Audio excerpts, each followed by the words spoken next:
Caro líder parlamentar,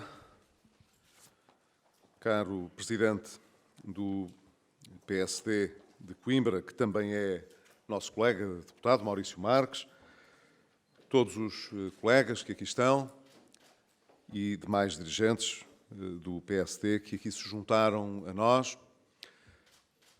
Gostava, nesta ocasião, de agradecer realmente à direção do Grupo Parlamentar a organização cuidada destas jornadas a pensar no futuro.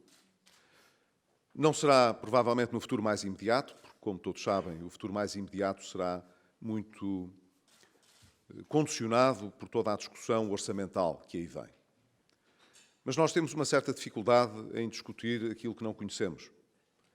E, portanto, dedicaremos com certeza um trabalho de jornada parlamentar para discutir as opções políticas que o Governo colocará no Parlamento quando apresentar a proposta de orçamento, mas não embarcaremos nesta onda que está a ser criada de fazer uma falsa discussão, quer dizer, de começarmos a discutir o que não sabemos que vai ser proposto.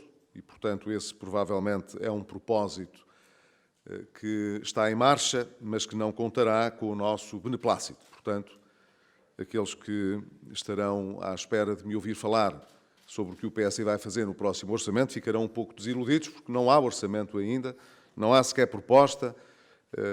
Os ministros já se corrigem uns aos outros e o primeiro-ministro, os ministros. Vamos deixá-los entenderem-se sobre a proposta que vão fazer ao país e, nessa altura, trataremos de discutir esse futuro mais imediato. Mas é importante que possamos, no nosso horizonte político, olhar um pouco além dessas opções mais imediatas, que serão tomadas a seu tempo, até ao final deste ano, e possamos projetar uma visão sobre o futuro do país que importará sempre em opções de política económica, de política social, que, através do Parlamento, mas também da solução governativa que hoje tem responsabilidades no país, estão a ser tomadas ou deveriam ser tomadas. E desse ponto de vista, eu creio que a primeira conclusão, que não é nova, mas que vale a pena aqui recordar, é de que, mais do que o bloqueio da economia que se está a sentir, e ele está a sentir-se, o bloqueio é do reformismo que o país necessita para poder olhar para o futuro com mais esperança e com mais confiança. Essa é a nossa missão como políticos. Cada um de nós no Parlamento, mas cada um de nós como cidadãos, pretendemos sempre olhar para o futuro e acrescentar alguma coisa àquilo que já temos. E depois, quando olhamos para a economia em particular, acrescentar não apenas crescimento, mas crescimento que possa corresponder a níveis de bem-estar mais elevados, que aumentem a liberdade de escolha das pessoas, para que elas possam escolher com mais possibilidades aquilo que pensam ser ou mais útil, ou mais benéfico, ou que lhes traga mais felicidade. Como sabem, como partido, não propomos um modelo de felicidade para as pessoas. Pelo contrário, como partido, propomos que as pessoas possam escolher livremente o seu modelo de felicidade e de vida, respeitando as escolhas dos outros e obtendo da sociedade condições que permitam que as escolhas que venham a fazer tenham um horizonte mais esperançoso do que aquele que as gerações precedentes puderam ter. E se essa é a nossa missão, temos de fazer um esforço redobrado para fugir da caricatura, da simplificação do debate político instantâneo e diário. Sabemos que hoje, por via das novas tecnologias, por via das transformações que a própria comunicação tem vindo a conhecer, há uma predominância do que é instantâneo, daquilo que vive uns quantos minutos, várias vezes ao dia, e isso dá a muita gente a ilusão de estar a acrescentar alguma coisa, a ganhar qualquer coisa no debate. Mas nós não estamos muito preocupados, não devemos estar muito preocupados com esse debate instantâneo, ou pelo menos em ganhar esse debate mais instantâneo. Devemos estar preocupados num horizonte que seja um horizonte razoável para as pessoas tirarem conclusões sobre as escolhas que tenham de fazer, que nesse debate que importa as pessoas saibam o que é que nós propomos, como é que vemos o futuro do país, não é daqui a 50 anos, nem daqui a 100 anos, é como é que o vemos no médio e no longo prazo, num horizonte dos próximos anos. Se conseguirmos com isso acrescentar realmente alguma alteração àquilo com que podemos contar hoje, então eu acho que isso será benéfico, porque todos podemos olhar para o futuro de uma forma mais confiante. A solução que hoje governa o país está bloqueada na capacidade de poder executar qualquer reforma que melhore esta perspectiva para o futuro. Porque vive do que é instantâneo, vive do dia-a-dia, vive um dia de cada vez, com uma fé inesgotável na capacidade para improvisar o que tiver de ser improvisado para lidar com o futuro, se ele não for aquele que nós esperamos. E chamam a isso ter otimismo, confiança, ser positivo. Nós sabemos, infelizmente, não é só no modelo económico ou financeiro, também neste modelo de atitude política, a que é que esta abordagem conduziu no passado, e não me refiro apenas ao passado mais recente. Nós gostamos de preparar o futuro, não por saber que podemos determiná-lo todo hoje, mas justamente porque naquilo que está ao nosso alcance, naquilo que depende de nós, não nos furtamos a melhorar as condições do presente, mas, sobretudo, as condições do futuro. Creio que os políticos veem bastante mal o seu papel se se centrarem apenas nas possibilidades de hoje. As possibilidades de hoje para encontrar soluções para hoje são muito maiores do que as possibilidades de encontrar soluções para o futuro.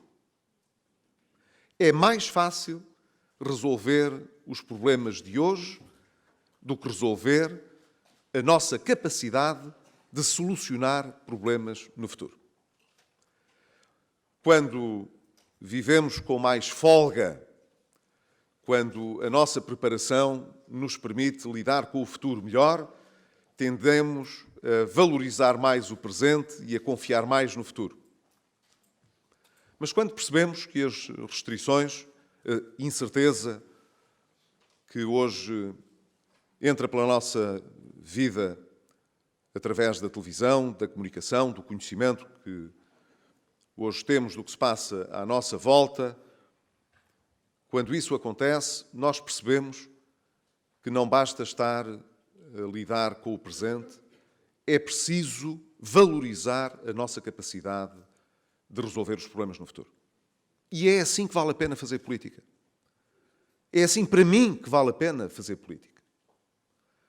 Se queremos fazer a diferença para alguma coisa, não podemos apenas andar-nos a desculpar com o que passou.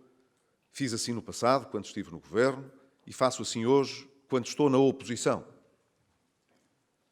Não vale a pena andar sempre a encontrar desculpas.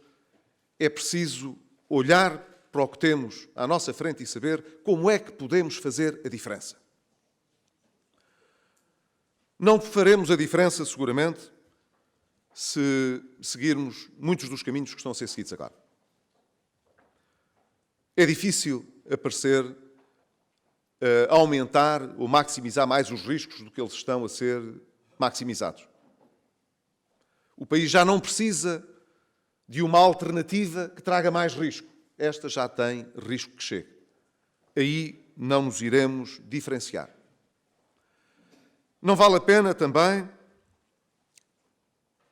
ser capcioso, ser habilidoso a investir numa retórica que passe melhor, numa comunicação que seja mais bem-sucedida. É preciso saber se queremos comunicar coisas que estejam de acordo com a realidade ou que choquem com a realidade. E hoje vai predominando esta ideia de uma retórica que choca com a realidade. Cria-se a ideia de que nós, no passado, impusemos restrições desnecessárias à sociedade, como se fosse razoável sequer supor que alguém no exercício governativo tivesse algum prazer particular em sujeitar as pessoas a restrições que são totalmente desnecessárias. Mas nós temos restrições. Nós sabemos aquelas que enfrentamos e sabemos quais são as que existem hoje no país. Mas o discurso que ouvimos e a retórica predominante de quem governa ignora por completo essas restrições e, portanto, choca com a realidade no sentido em que faz de conta que essas restrições não existem. E cria nas pessoas a ilusão de que, portanto, não só no passado essas restrições eram falsas, como hoje podemos ir além do que estamos a conseguir, desde que essa seja simplesmente a nossa vontade.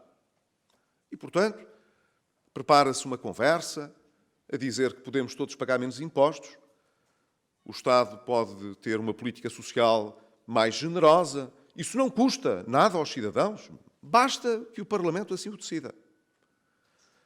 Tudo pode correr muito melhor nos tempos mais próximos, desde que essa seja a decisão do Governo. E como o Governo está confiante de que assim vai ser, é assim que as coisas vão correr. E depois nós vemos a realidade e ela não corresponde com esta retórica. Nós sabemos quais eram as intenções que este Governo tinha no orçamento que apresentou para este ano. Agora não estou a falar do próximo, estou a falar daquele que temos. Sabemos o que é que se dizia lá quanto ao comportamento do consumo, público e privado, o que é que se dizia lá quanto ao investimento, o que é que se dizia lá em matéria, portanto, de políticas sociais. E aqui incluo a cultura, porque a cultura também é uma política social importante. E depois vemos o que se passa na prática. E o que se passa na prática é que os resultados não condizem nada nem com as intenções, nem com a retórica vigente. Tenho, nos últimos dias, contactado a realidade do país e muitas vezes sou confrontado com situações práticas, como esta. Ainda há dias me aconteceu estar em Viseu e haver uma insatisfação muito grande quanto a projetos que deveriam estar no plano de políticas e investimentos de proximidade da infraestruturas de Portugal, matérias que estavam orçamentadas, cabimentadas, no sentido em que havia dinheiro para as concretizar, projetos que iam ao encontro de necessidades que não tinham sido respondidas em tempo de vacas gordas, mas que em tempo de vacas magras, de maior exigência, se conseguiu, por opção, colocar o suficiente para que essas intervenções pudessem ser feitas. Já não falo só da ligação de Sátão a Viseu, não falo só do IC35, não falo só da requalificação do IP3, não falo só do IC8, falo de dezenas de projetos desta natureza que estavam previstos, cabimentados e que não se realizam. E não se realizam, estão na gaveta, estão pendurados, porque não há dinheiro. O dinheiro estava previsto. De resto, recomendo-lhes a leitura do relatório da UTAL, que foi recentemente divulgado, a propósito da execução orçamental até julho. Há lá um capítulozinho bem dedicado à infraestruturas de Portugal. E lá vem dito, com muita clareza, a receita associada à contribuição rodoviária não está a ser afeta à infraestruturas de Portugal. E uma vez que a contribuição rodoviária que o país paga não é afeta à receita da infraestruturas de Portugal, a infraestruturas de Portugal não pode fazer os projetos que estavam programados. Não tem dinheiro. Promete-se fazer para o ano, se o déficit, como deve, diminuir, se a economia estiver com a perspectiva de crescimento que tem hoje, se as opções do Governo se mantiverem, para o ano vão dizer que em 2018 talvez se possa fazer e assim se continuará a empurrar com a barriga porque não há dinheiro. No entanto, a retórica é a austeridade acabou. Porquê é que não há dinheiro na infraestruturas de Portugal para fazer estas obras que eram importantes? Porque o Governo decidiu, e a maioria que o apoia, que os rendimentos seriam repostos todos no ano. Na administração pública é assim. É isto. Para isso foram buscar o imposto sobre os produtos petrolíferos, a sério, cresceu como nunca no passado o imposto sobre os combustíveis e tira-se o dinheiro do investimento público que estava programado, o pouco investimento público que estava programado, para poder sustentar a retórica, que é uma retórica eleitoralista, de que a austeridade acabou e que agora, com um governo mais amigo das pessoas, nós conseguiremos uma economia muito mais bem-sucedida. Mas depois medimos. Vamos ver. Então vamos lá ver o sucesso dessa economia. A economia, afinal, está a crescer metade do que crescia o ano passado. O investimento está a cair significativamente, quando estava a recuperar significativamente há um ano atrás. O milagre do consumo não sustenta o crescimento económico e, como dizia o professor Daniel Bessa, nós realmente podemos não crescer muito e ser razoavelmente felizes. Mas toda a gente sabe que se o dinheiro não dá felicidade, na verdade ajuda muito. E isto dito ao contrário, percebe-se melhor. Se o nosso modelo não gerar qualquer valor, é muito mais difícil que as pessoas possam ser felizes quando, na sua vida pessoal, têm de andar para trás no bem-estar que conquistaram. E, portanto, não há dúvida que não acrescentaremos felicidade se na história regressarmos aos primórdios, porque a luta da humanidade foi sempre a de procurar progredir e não regredir. Mas nem sempre se consegue, e há muitas alturas na história em que se anda para trás. Nós estamos a andar para trás, em Portugal, em 2016. E se em 2017 as opções que nos governaram até hoje se mantiverem, isso não será um sinal de progresso, será mais um sinal de retrocesso. Também não se espere de nós uma conversa cínica a propósito de compromissos. Porque não conseguiremos rivalizar. Essa é a conversa de quase todas as semanas. De quem pede compromisso, mas rompe sempre com as opções que nós fizemos.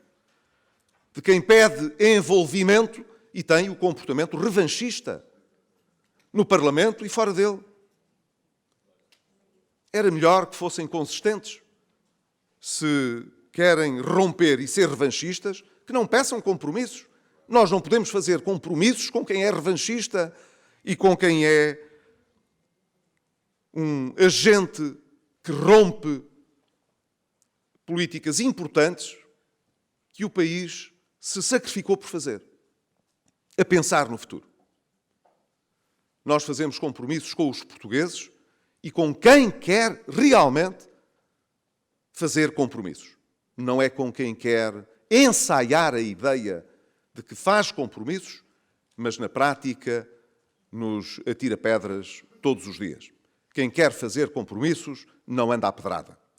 Quem anda à procura de compromissos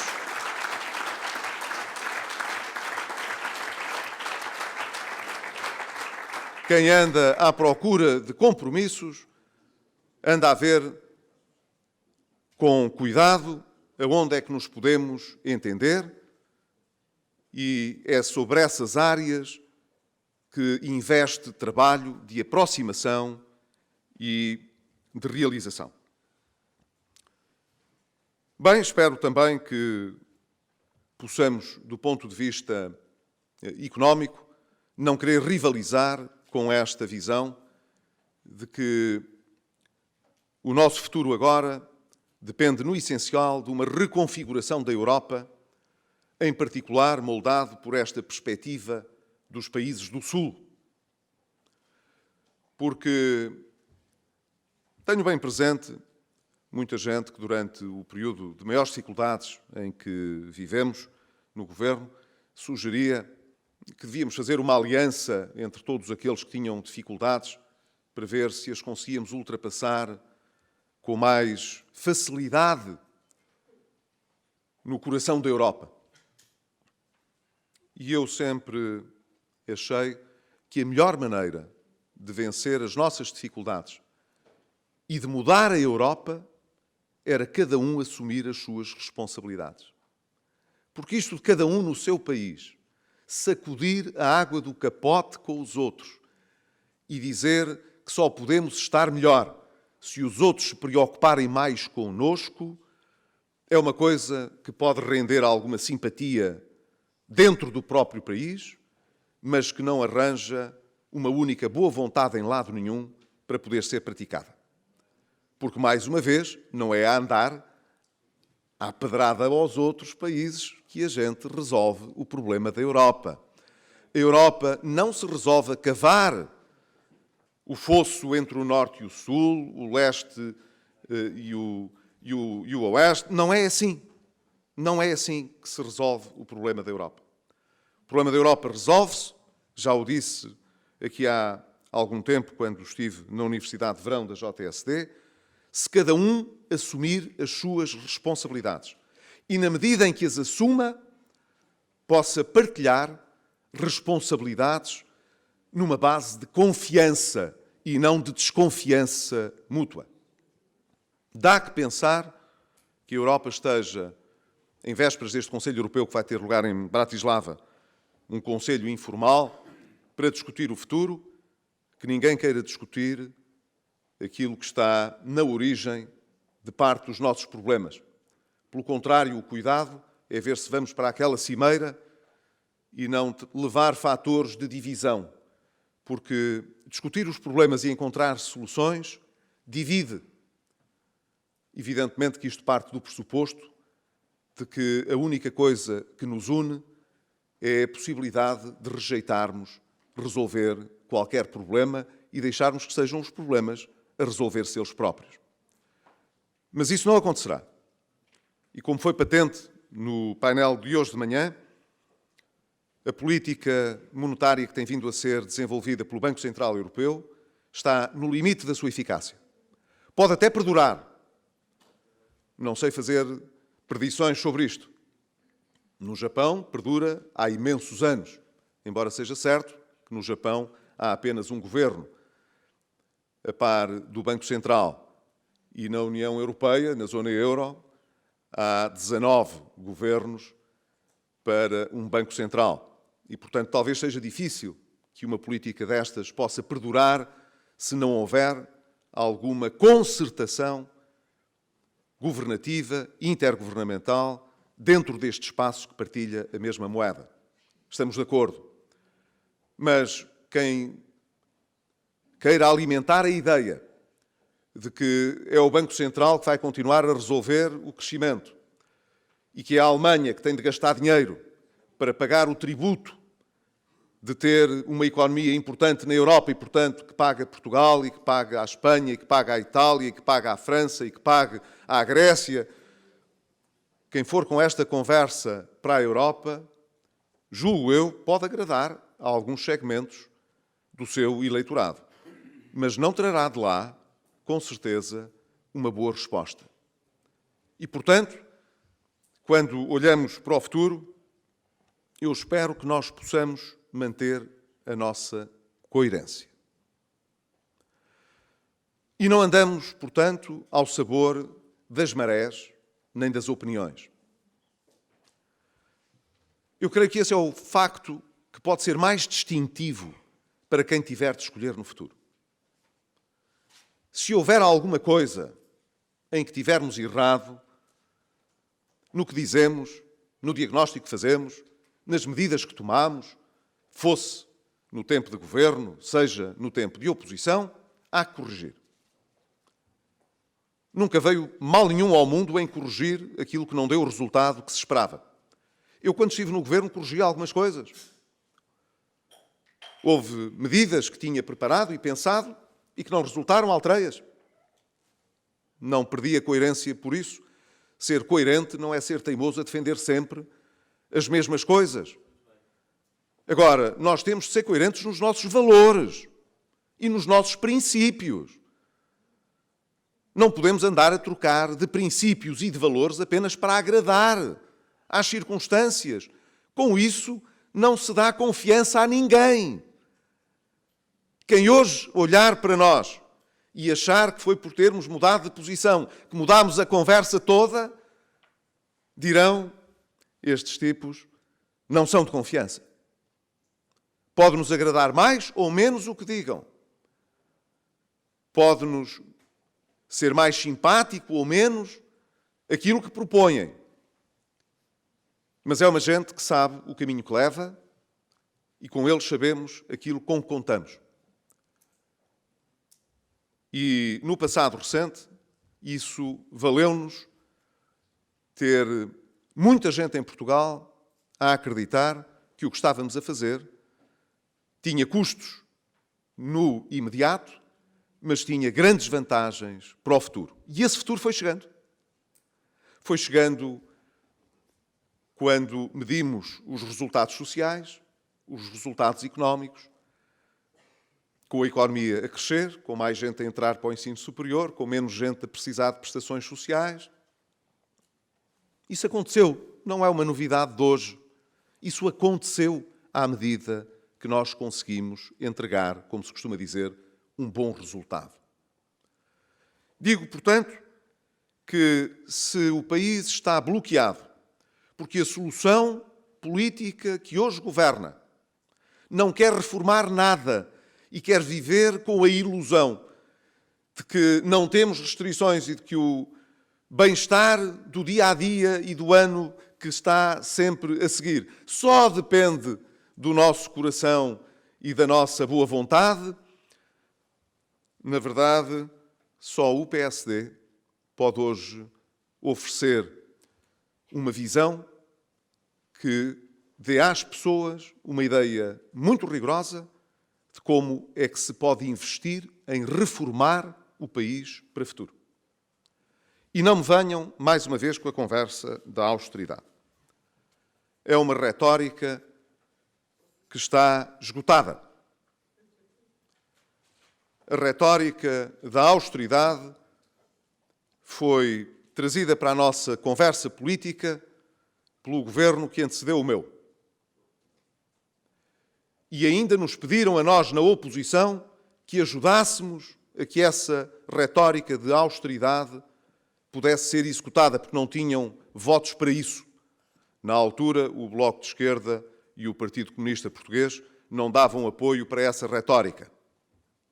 E, portanto, era preciso que alguém ajudasse, porque o PS tinha ganho as eleições, mas não tinha que chegue para governar. E quando essa retórica teve de passar aos atos, e foi preciso tomar medidas de austeridade, o Partido Socialista virou-se para o maior partido da oposição na altura, pedindo-lhe responsabilidade. Como se fosse preciso pedirem-nos responsabilidade.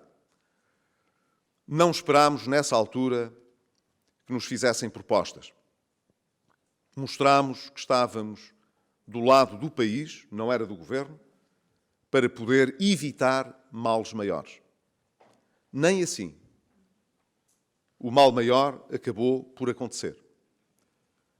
Desta vez, se acontecer qualquer coisa desse tipo, só por consequência de ato deliberado.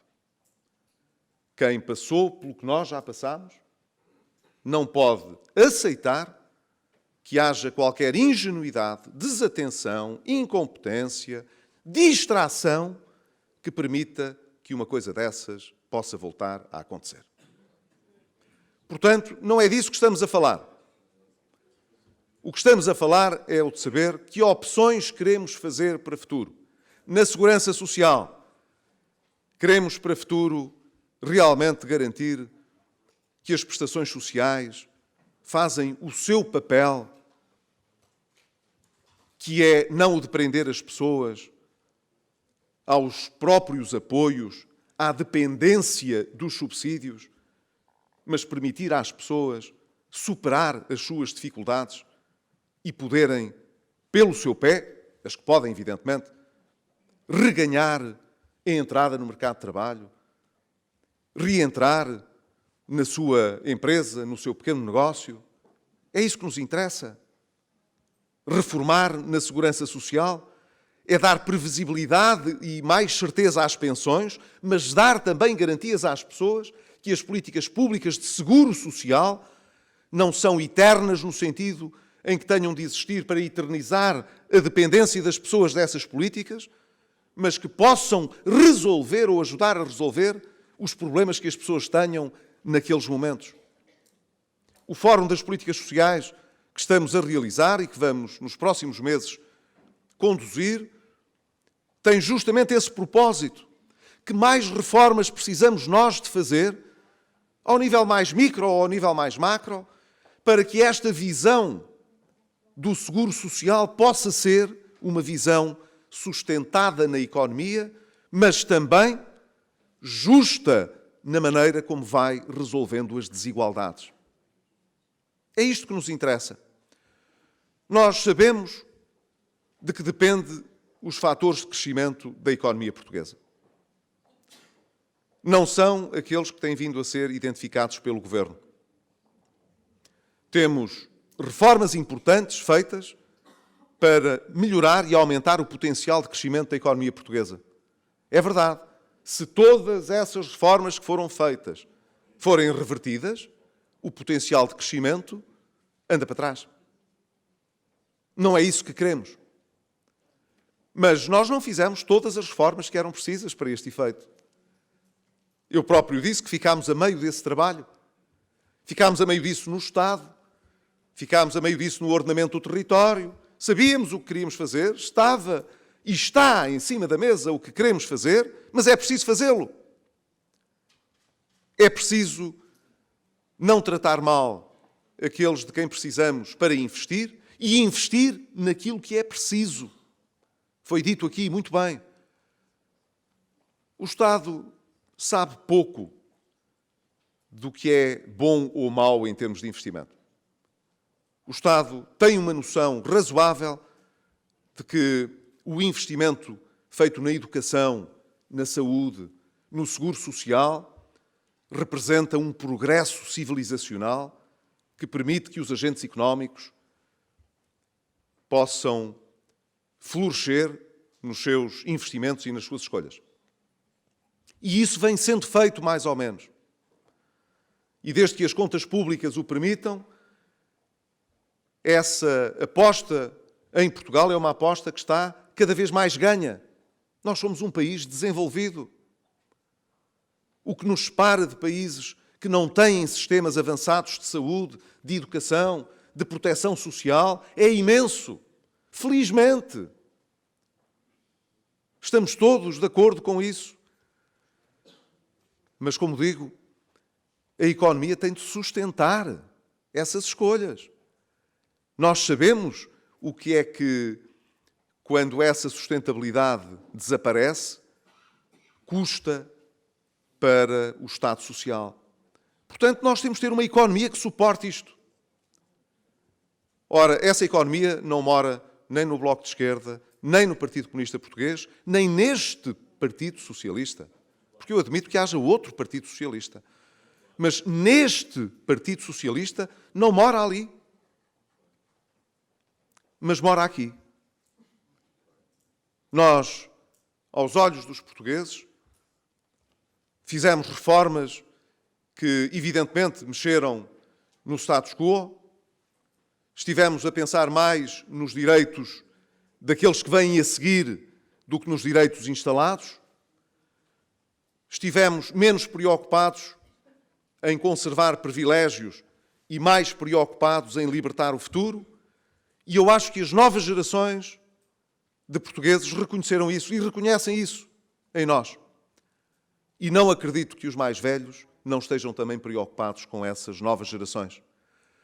É, portanto, a pensar nisso que nós temos de olhar para o nosso ano parlamentar. O nosso ano parlamentar trará, com certeza, muita notícia, muito debate orientado pela espuma dos dias, pelo que parece que vai ser, mas não é, pelo que foi e que não devia ter sido. Haverá muitas oportunidades no novo ano parlamentar, como houve no precedente. Se formos atrás dessa conversa, vos garanto, as pessoas deixarão de ligar à comunicação social, os jornais continuarão a deixar de ser lidos, as televisões cada vez serão menos ouvidas nestes programas e as pessoas que têm hoje esse poder de escolher o que querem saber e o que é que querem conhecer, fazem as suas escolhas. E cada vez menos as escolhas dos órgãos de soberania, dos políticos, dos partidos, serão o alvo da atenção das pessoas. E se isso acontecer, não são os outros que perdem a batalha, somos todos nós que perdemos a batalha. Portanto, é bom não embarcarmos nisso.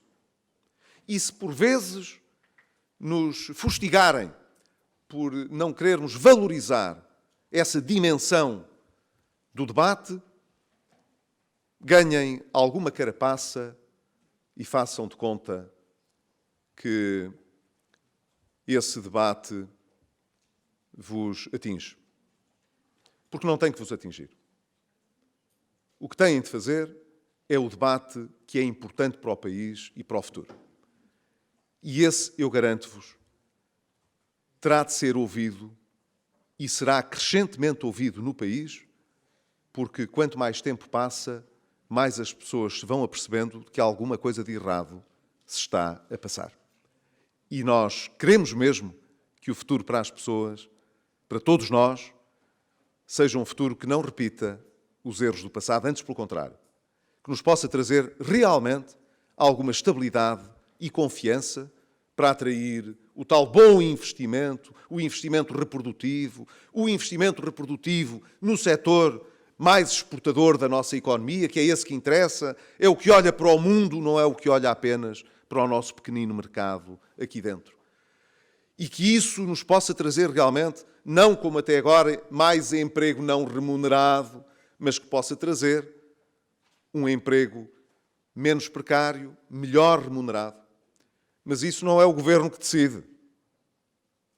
Porque se fosse o Governo a decidir, garanto-vos, isso estava tudo resolvido, fazia-se um decreto e toda a gente ganhava bem e todos nós tínhamos bons negócios muito bem sucedidos. Isso não é o Governo que decide. Isso são os empreendedores, são os trabalhadores, são os empresários, são as pessoas quando competem umas com as outras, quando o Estado não se demite das regras e quando as regras são para todos. E é isso que nos caracteriza a nós, enquanto Partido Social Democrata e enquanto Partido Reformista. Se continuarmos a mostrar aquilo que somos e a dizer às pessoas, com mais ou menos incómodo, o que é que precisamos de fazer, e não é tudo incómodo, há muitas coisas importantes que precisam de ser feitas e que não geram necessariamente incómodo nenhum. Nós fizemos muitas reformas importantes que não prejudicaram ninguém, que melhoraram até a perspectiva de todos. O que não podemos é vender a ilusão de que tudo o que se tem de fazer melhora a vida de toda a gente. Às vezes não é assim. Às vezes as escolhas que temos de fazer, no longo prazo, realmente melhoram as perspectivas de todos, mas no curto prazo isso pode não acontecer. E se não acontecer, deixamos de as fazer?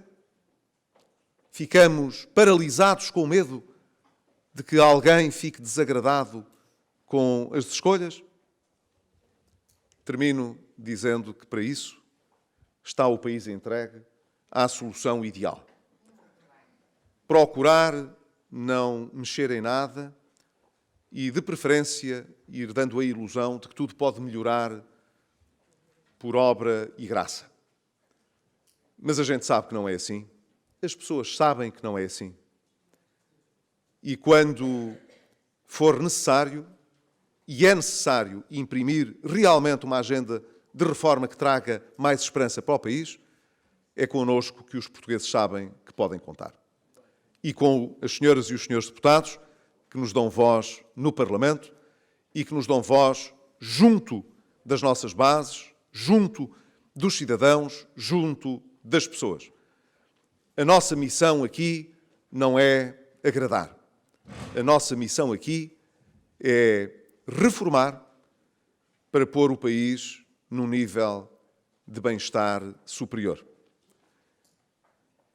Espero, sinceramente, que o nosso grupo parlamentar possa mostrar o dinamismo que mostrou na última sessão legislativa. Foi uma sessão dura, em que tivemos de ouvir muitas coisas que julgávamos estar afastadas do debate político. Espero que o debate que temos à nossa frente possa ser, desse ponto de vista, menos crispado. Mas atenção, mesmo quando fugimos à crispação, somos atacados. Há quem goste da crispação. Escolham bem o caminho que têm pela frente e, sobretudo, foquem-se sempre naquilo que é o nosso caminho e o nosso projeto. As pessoas devem vê-lo com certeza. E se o virem, eu acho que podemos estar descansados, porque seremos chamados a fazer aquilo em que acreditamos realmente e aquilo que é preciso. E ser chamado para se fazer aquilo em que se acredita e aquilo que é preciso é sempre uma honra. E só cá está quem quer. Muito obrigado.